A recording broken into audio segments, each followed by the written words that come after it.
ኢትዮጵያ ብቻ አይደለም አውደ ዓመቷን መስከረም ያደረገችው ዓለም ራሱ ቢችል መስከረም መሆን ይፈልጋል። ዘመንን ለመስፈርና ዘመንን ለመቁጠር ምቹ የሆነው ፀሐይን የሚከተለው ወር የትኛው ወር ነው? ኢትዮጵያ ስለ ፀሐይ ልታስረዳ፣ ስለ ጨረቃ ልትመሰክርላት፣ ስለ ከዋክብት ልትነግራት አትችልም። አውደ ዓመቷን መስከረም የምታደርግ የነበረች ግብጽ ናት። ለምንድን ነው እነሱ አውደ ዓመታቸውን መስከረም ያደረጉት? ዓለም በዚህ ደረጃ ተግባብቶ ዓለም በዚህ ደረጃ ተስማምቶ የሚያከብርበትን ወር ወዴት ልትወስደው?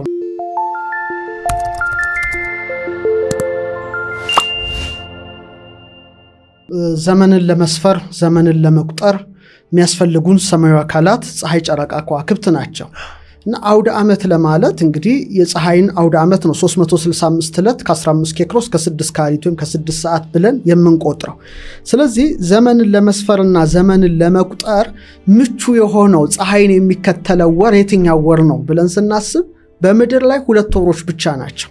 አንደኛው መስከረም ነው፣ ሁለተኛው መጋቢት ነው። ምክንያቱም ልክ መስከረም ላይ ፀሐያችን የምድር ወገብ ላይ በመሆን በሁለቱም ንፍቀ ክበብ እኩል 12 ሰዓት የሚሆንበት ብቸኛ ወር መስከረምና መጋቢት ብቻ ናቸው። ስለዚህ ምን ይባላል? ይሄ በኢትዮጵያውያን የመስከረም ፀሐይ ምድር ወገብ ላይ ሆና እኩል 12 የምታደርግበትን ሪና መዓልት ወሪና ሌሊት ዘመፀው ይባላል። የመፀው ወይም የአበባ ወቅት ቀንና ሌሊቱ የሚተካከልበት ማለት ነው። ይሄ እንግዲህ ፀሐይ የሰማያዊ ሉል ወገብ አቋርጣ ወደ ደቡብ አቅጣጫ የምትሄድበት ነው። ስለዚህ በሰሜናዊ ንፍቀ ክበብ ላለ ነው መፀው ይጀምራል ማለት ነው። ከዛ በኋላ እንግዲህ ሌሊቱ በዝግታ እየጨመረ እስከ ታህሳስ ድረስ ይሄዳል። ስለዚህ በትክክለኛው አቅጣጫ በምስራቅ ወጥታ በትክክለኛው አቅጣጫ በምዕራብ የምትጠልቀው መስከረም ላይ ነው እንጂ ጃንዋሪ ላይ ወይም ጥር ላይ አይደለም። እንግዲህ ዓለም የግሪኩ ስልጣኔን ሮማ ከወሰደችው በኋላ እስካሁን ዓለም የምትመራው በሮማ ነው ማለት እችላለሁ። ለ2063 ዓመት እስካሁን በርካታ የዓለማችን ህዝቦች አውደ ዓመታቸውን ጥር የሚያደርጉት ቅድመ ልደተ ክርስቶስ 46 ዘመን ሮማን ባስተዳደረው በዩሊዮስ ትእዛዝ መሰረት ነው። ኢትዮጵያ ግን ከዚህ መንፈስ የተላቀቀች ናት ብዬ ሐሳብ እሰጣለሁ። ሁለተኛው በእኛ መጋቢት ነው። መጋቢት ማለት መመጋገብ ማለት ነው። ቀኑ ከሌሊቱ ሌሊቱ ከቀኑ ጋር ተመጋግቦ እኩል የሚሆንበት ነው። ልክ በተመሳሳይ መልኩ በ182 ቀን አንዴ ፀሐይ ምድር ወገብ ላይ ሆና እኩል 12 ይሆናል። ስለዚህ አንደኛው መስከረም ነው፣ ሁለተኛው መጋቢት ነው ማለት ነው። ከዚህ በኋላ እንግዲህ መዓልቱ በዝግታ እየጨመረ የሚሄድበት ላይና ሰኔ ላይ ደግሞ የመጨረሻው ደረጃ ከፍ የሚልበት ደረጃ ነው። ስለዚህ የጥንት ስልጡን ህዝቦች ይሄን መዋዕለ ፀሐይ የፀሐይን አካሄድ ጠንቅቀው ስላወቁ አውደ ዓመታቸውን መስከረም ላይ አውደ ዓመታቸውን መጋቢት ላይ ነው ያደረጉት። ለምሳሌ የአሦራውያን የዘመን አቆጣጠር ብትል፣ የህንድ አቆጣጠር፣ የፐርሺያ አሁን ኢራን የምንላት የዘመን አቆጣጠር ይህንን የፀሐይን ዑደት በመከተል መጋቢት አድርገው ነበር አውደ ዓመታቸው። ይህ ብቻ ሳይሆን ዩሊዮስ ቄሳር ከመቀየሩ አስቀድሞ ጥንታውያን ሮሞች እንኳን 10 ወራት ብቻ ነው ያላቸው። 12 በኋላ ነው የመጣው። በኋላ ላይ እንትንላለንና አውደ ዓመታቸውን የሚያደርጉት መጋቢት ላይ ነበር። ለዚህ ነው ከመጋቢት ጀምሮ እስከ መስከረም ስትቆጥር 7 ወር ነው። ስለዚህ ሴፕቴምበር ማለት ሴፕት ማለት 7 ማለት ነው። ኦክቶ ማለት ኦክቶብሪስ 8 ማለት ነው። ኖቬምብሪስ ማለት ኖቬምበር ማለት ህዳር 9 ማለት ነው። ዲሴምብሪስ ወይም ዲሴምበር ማለት 10 ማለት ነው። ስለዚህ የጥንት ሮም እንኳን አውደ ዓመቷን መጋቢት ላይ ነበር ያደረገችው። ስለዚህ በዓመት 2 ጊዜ ፀሐይ ምድር ወገብ ላይ ሆና እኩል ቀኑ 12 እኩል ሌሊቱ 12 የሚሆንበት ብቸኛ ወራት መስከረምና መጋቢት በመሆናቸው የጥንት ስልጡን ህዝቦች ዘመናቸውን ሲሰፍሩ ዘመናቸውን ሲቆጥሩ የፀሐይ ካሌንደር ነውና ፀሐይ ምድር ወገብ ላይ የምትሆንበትን መስከረምና መጋቢትን መርጠዋል። ኢትዮጵያ ደግሞ መስከረምን ይዛለች ማለት ነው። ይሄ በጣም በጣም ወሳኝ ጉዳይ ነው። ይሄ የሚከሰተው በ182 ቀን አንዴ ነው፣ በዓመቱ ግማሽ ማለት ነው። ለምሳሌ ፊደሏ ራሱ የኢትዮጵያን ፊደል ብትመረምረው ወደ ታች 26 ነው፣ ወደ ጎን 7 ነው፣ ከአስከፈ ያሉት ማለት ነው። ስለዚህ ስታበዛው ራሱ 182 ነው። ይሄ ማለት ፀሐይ ምድር ወገብ ላይ ሆና ቀንና ሌሊቱ እኩል የሚሆንበትን ቀመር የያዘ ማለት ነው። ስለዚህ ኢትዮጵያውያን ዘመንን ሲሰፍሩ ዘመንን ሲቆጥሩ በግምት ሳይሆን በስሌት በእውቀት በማስተዋል እንደሆነ እናውቃለን፣ እንረዳለን። ሌላው ሁለተኛው መስከረም ለኢትዮጵያ የተለየ ነው፣ የውበት ወሯ ነው ማለት ትችላለህ። አሁን አንተን ማን ያዘዋልን ብጠይቅ ከወራት ሁሉ ምን ደስ ይልሃል ብል መስከረም ነው። የህዝብ ሚሊየን ህዝብ ብጠይቀው መስከረም ነው። ለምን? ጌጧ በሁለት ወገን ነው ለሀገሯ፣ አንድ በሰማይ ሁለት በምድር። በሰማይ ጌጥ አለ። ምንድን ነው? የከዋክብት ጌጦች ናቸው። በተለይ በኢትዮጵያውያን ስም የተሰየሙት እነ ካሲዮፒያ እነ አንድሮሜዳ እነ ሴፊዮስ ህብራተ ከዋክብታቸው ወይም ኮንስቴሌሽናቸው በሰማይ ላይ ደምቆ መታየት የሚጀምረው መስከረም ወር ላይ ነው። ይሄ ለኢትዮጵያ ጌጧ ነው። ይሄ ደግሞ አፈ ታሪክ አይደለም። በታሪከ ነገስታችን ላይ እንደተጻፈው የኢትዮጵያ ታሪክ ተመራማሪ ተክለ ጻድቅ መኩሪያ የኢትዮጵያ ታሪክ ከኑቢያ አክሱም እስከ ዛጉዌ ገጽ 24 ላይ እነ ክቡር ብላቴን ጌታ ኅሩይ ዋዜማ መጽሐፋቸው ላይ እንደገለጹት ከአክናውስ ሳባና ከነክቲ ካልንሶ በመቀጠል 19 ዓመት ኢትዮጵያን የመራች ንግስት አለች። ማናት? ካሲዮፒያ ናት። ከልጇ አንድሮሜዳና ከባሏ ሴፊዮስ ጋራ መስከረም ወራት ነው ህብራተ ከዋክብትን ማየት የጀመሩት። ማየት ብቻ አይደለም በስማቸው የሚያስጠሩት።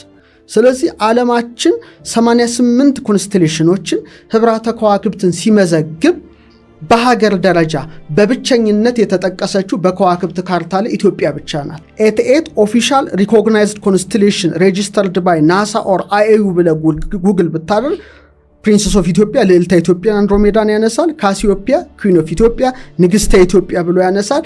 ሴፊዮስ ኪንግ ኦፍ ኢትዮጵያ ንጉሠ ኢትዮጵያ ብሎ ያነሳል። የዛሬ 4000 ዓመት ቅድመ ልደተ ክርስቶስ ከ8090 እስከ 1871 ማለትም የዛሬ 4000 ዓመት ኢትዮጵያን በመራች ንግስት ካሲዮፒያ ስም ነው የተሰየሙት እነዚህ ህብራተ ከዋክብት። ይሄ ለኛ እነዚህ ሁሉ መታየት የሚጀምሩት በሰማይ ራሱ ወራ መስከረም ላይ መሆኑ ለኛ ለኢትዮጵያውያን ልዩ ያደርገዋል።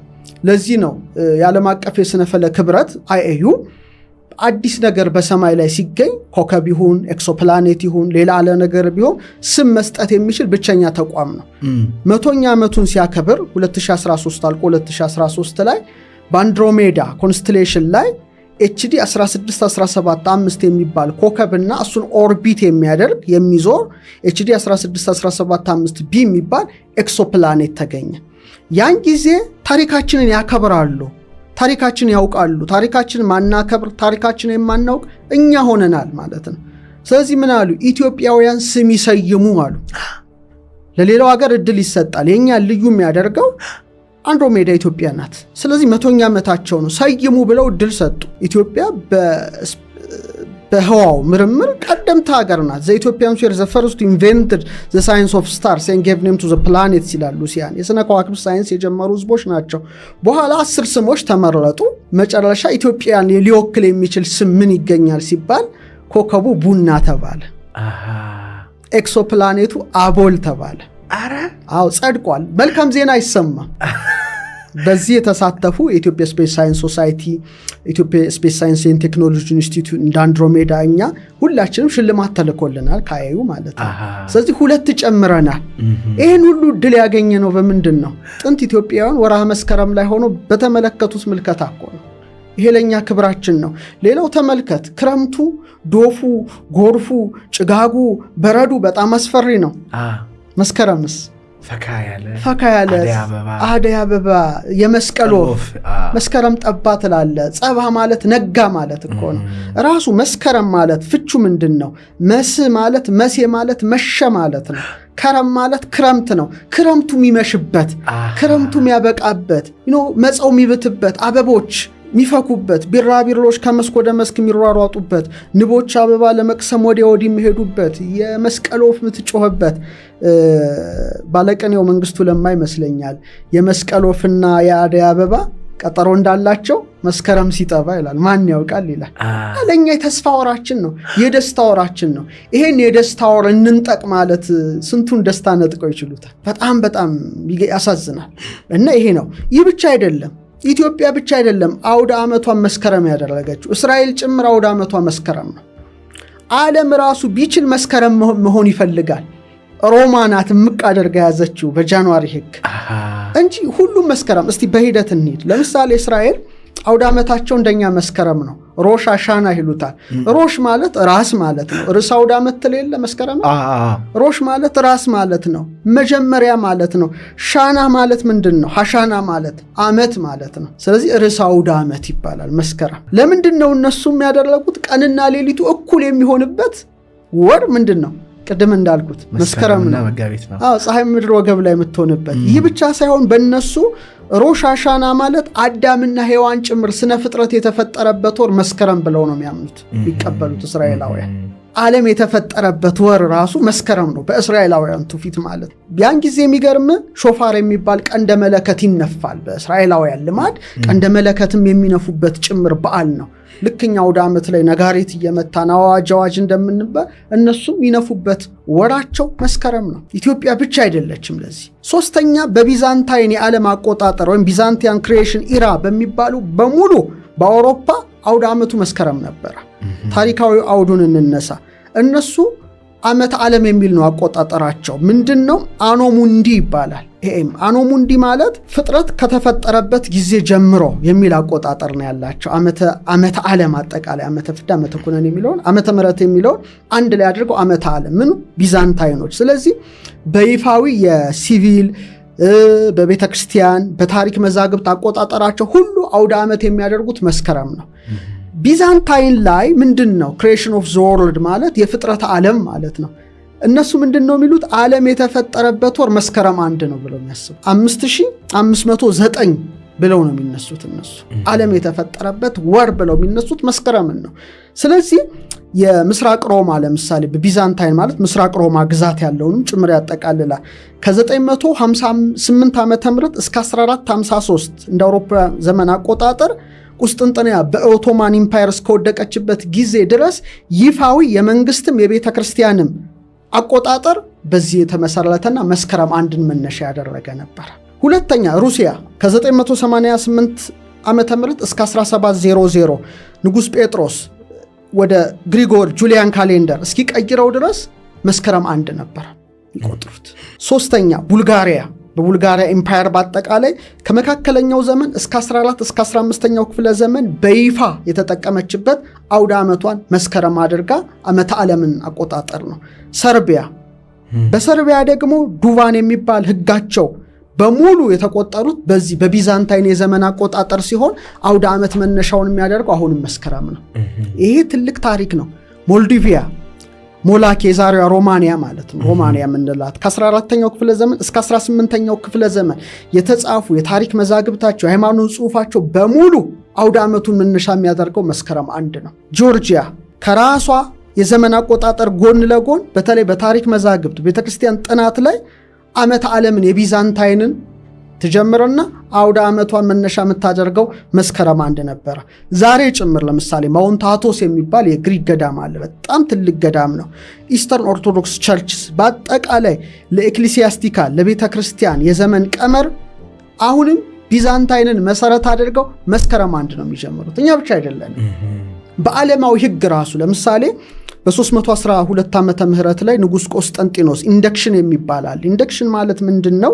ሰዎች ግብር የሚጀምሩበት የ15 ዓመት ሳይክል አላቸው።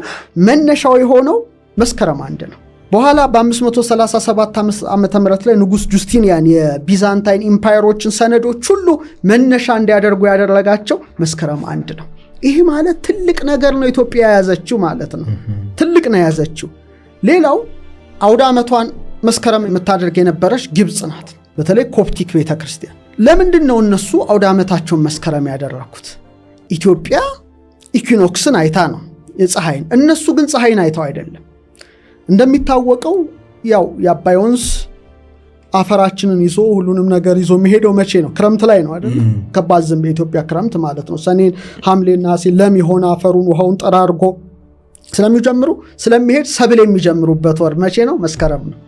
ስለዚህ ምንድነው የአባይ ወንዝ የሚፈስበትን አይተው አውደ ዓመታቸውን መስከረም ከእርሻና ከአባይ ዑደት ጋራ ነው አውደ ዓመታቸውን ያስተሳሰሩት። ስለዚህ በጥንት ግብጽ ሳይረስ የሚባል ኮከብ አለ ካኒስ ሜጀር ላይ ልክ ከፀሐይ በፊት ይታያል። ያ ወቅት ነው።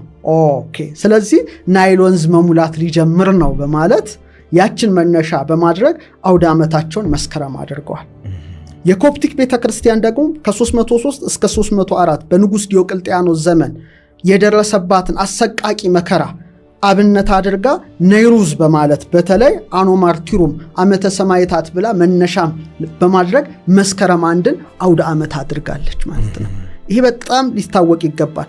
ሌላው መላው ዓለም ምንም ዩሊዮስ ቄሳር የሮማ እስካሁን ተጽዕኖ ፈጣሪነትን የአሜሪካ ይባላል እንጂ ሮማ ናት የምትመራው ዓለምን አሁንም ድረስ ቢሆንም ግን መስከረም ፀሐይ በእውቀት ይወከላል እናውቃለን አይደለ? ስለዚህ ፀሐይ ምድር ወገብ ላይ ሆኖ ቀኑም ሌሊቱም እኩል የሚሆንበት ወርሃ መስከረም ስላለ በዓለም ዙሪያ ያሉት የዓለም ሀገራት በሙሉ ትምህርታቸውን የሚጀምሩት መስከረም አንድ ነው። ለምሳሌ ዩኤስኤ እንደየስቴቱ ወይም እንደየካውንቲው ቢለያይም አብዛኞቹ ማለት ትችላለህ የሰሜን አሜሪካ ግዛቶች ከነሐሴ መጨረሻ እስከ መስከረም መጀመሪያ ነው ትምህርት የሚጀምረው። ልክ እንደኛ ነው። በቃ ምንም ሊሆን አይችልም። ምድር ወገብ ላይ ፀሐይ የምትሆንበት ብቸኛ ወር ነው። ዘመን ለመስፈር ፀሐይ እውቀት እኮ ነው። እውቀት ብርሃን ነው። ትምህርትም እውቀት ነው። ትምህርትም ብርሃን ነው። ካናዳ በሁሉም ግዛቶች ማለት ይችላል ትምህርታቸውን የሚጀምሩት መስከረም መጀመሪያ ነው። ሌበር ዴይ በኋላ ማለት ነው። አውሮፓ በተለይ ሰሜን አውሮፓ እንግሊዝ፣ ፈረንሳይ፣ ጀርመን፣ ጣሊያን ጨምሮ ማለት ነው ስፔን፣ ፖርቹጋል፣ ኔዘርላንድ፣ ቤልጂየም፣ ስዊድን፣ ኖርዌይ፣ ዴንማርክ አሁንም መስከረም ነው ትምህርታቸውን የሚጀምሩት። ምስራቅ አውሮፓ እንሂድ፣ ራሻ፣ ዩክሬን፣ ፖላንድ፣ ሮማኒያ፣ ቤላሩስ፣ ሃንጋሪ መስከረማን ቋሚ ትምህርት መክፈቻ ጊዜያቸው ነው። በተለይ በጣም የሚገርም መካከለኛው ምስራቅ ሰሜን አፍሪካ ሀገራት ጭምር ግብፅ፣ ዮርዳኖስ፣ ሊባኖስ፣ እስራኤል፣ ጂሲሲ ሀገራት፣ ዩኤኢ ዩናይትድ አረብ ኢሚሬትስ፣ ኳታር፣ ኩዌት፣ ኦማን፣ ባህሬን፣ ሳውዲ አረቢያ ጭምር። እንደውም ሳውዲ አረቢያ መስከረም 13 1932 ብሔራዊ ቀንም ታደርጋለች እዛው ላይ። ይሄ ቀላል ነገር እኮ አይደለም። ይሄ ማለት እኮ ዓለም ወደዚህ ስርዓት መምጣት ነው የሚፈልገው ሀያልነት በማጣትና ተሰሚነትን በማጣት ካልሆነ። እስያ ብትሄድ ቻይና፣ ታይዋን፣ ቪየትናምም ሁሉም መስከረም ላይ ነው ትምህርታቸውን የሚጀምሩት። አፍሪካና ኢትዮጵያ ዘመን ቀመሯም ነው። ሞሮኮ፣ ቱኒዚያ፣ አልጄሪያ ጭምር መስከረም ላይ ነው ትምህርት የሚጀምሩት። እኔ በጣም የሚገርመኝ እሱ አይደለም የእውቀት ቀን ይሉታል ራሱ የእውቀት ቀን ዴይ ኦፍ ኖሌጅ የሚባል አለ። ለምሳሌ የምን ቀን እንደሚባል ዴይ ኦፍ ኖሌጅ የእውቀት ቀን በዓለም ይከበራል። መቼ? መስከረም። እውነት ነው። ፀሐይ እውቀት ነው። ብርሃን እንደማለት ነው። ሙቀት እንደማለት ነው። ሙቀት ብርሃን ከፀሐይ ጋር ይገናኛል። ስለዚህ ሩሲያ በ1984 በይፋ በደነገገችው ሕግ መስከረም አንድ የእውቀት ቀኗን ታከብራለች።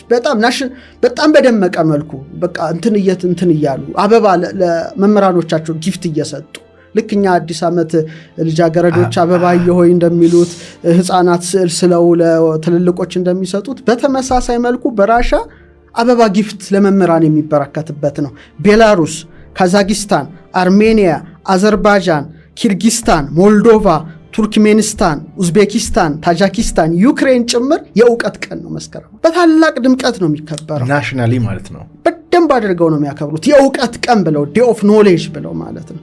ስለዚህ ዓለም ወደ ምንድን ነው የመጣችሁ? ወደ መስከረም ነው የመጣችሁ። ጃንዋሪ ምንድን ነው? ከምንስ ዘመን ቀመር ጋር በኋላ ልናነሳው እንችላለን። ለምንድን ነው ጥሪ ያደረገው ዩሊዮስ ቄሳር? ራሱ ምክንያት አለው። ግን ተፈጥሮን ማዕከል አድርገ ካየህ መስከረም ነው። ዓለም በዚህ ደረጃ ተግባብቶ ዓለም በዚህ ደረጃ ተስማምቶ የሚያከብርበትን ወር ወዴት ልትወስደው ነው? ወደ ሰኔ ክረምት ልትወስደው ነው? ወደ ምን ልታመጣው ነው? ሚሊዮኖች ለሺህ ዘመናት የነጎዱበት ዓለም ራሱ ወደዚህ ሊመጣ ያሰፈሰፈበትን ነገር ምን ታረገዋለህ? ምን ልታረገው ትችላለህ? ስለዚህ በእውነት ኢትዮጵያውያን ቀድሞ የተመለከቱ ናቸው። ስነ ፍጥረትን ያዩ የመረመሩ ናቸውና መስከረምን አውደ ዓመታቸው አድርገዋል። ዓለምን በዚህ ደረጃ ነው መስከረምን የሚያከብረው። በተለይ ደግሞ ወቅቱን ተመልከት። እኛ ጋር መጸው ነው፣ አበባ የሚያብብበት ነው። አሁን የጠቀስኳቸው ሀገራት ደግሞ ፎል ነው። በጣም ቅጠሉ ረግፎ እንዴት አይነት ውበት እኮ ነው። ብዙዎች ሀገሮች አይቻሉ እና በቃ እነሱም ለምሳሌ እኩል በጋው አብቆ ለነሱ ደግሞ ፎል ይመጣል። በእኛ መጸው እንደሚጀምር በቃ ፀሐይ ምድር ወገብ ላይ ትሆናለች። ስለዚህ ምድሪቱ ሁሉ በጣም ይሄ ቅጠሉ ረግፎ የሚያምር ወቅት ላይ ይደርሳሉ። ስለዚህ የመስከረም ወር እኮ ለዓለም ደስታ ነው፣ ለዓለም ስጦታ ነው። ለእኛ በአበባ ለነሱ ደግሞ በፎል ምድሪቱን የምታንጸባርቅ ስለሆነ እንደውም የቢዛንታይኖች አይተው ይሄ ስነ ፍጥረት መጀመሪያ ነው ብለው መነሻ አድርገውታል። ስለዚህ ኢትዮጵያውያን ደግሞ ስነ ፈለክ መርማሪዎች ናቸው። ለኢትዮጵያ ስለ ፀሐይ ልታስረዳት፣ ስለ ጨረቃ ልትመሰክረላት፣ ስለ ከዋክብት ልትነግራት፣ ስለ ፕላኔት አትችልም። ግርዶሽን ያየን የመረመርን፣ ዘመንን የሰፈርን የቆጠርን፣ እስከ ሳድሲት ድረስ የወረድን ድንቅ ህዝቦች ነን እና ምንም ልታጨልመው ማትችለው ብርሃን ነው ብዬ ነው ሀሳቤን ማንሸራሽረው።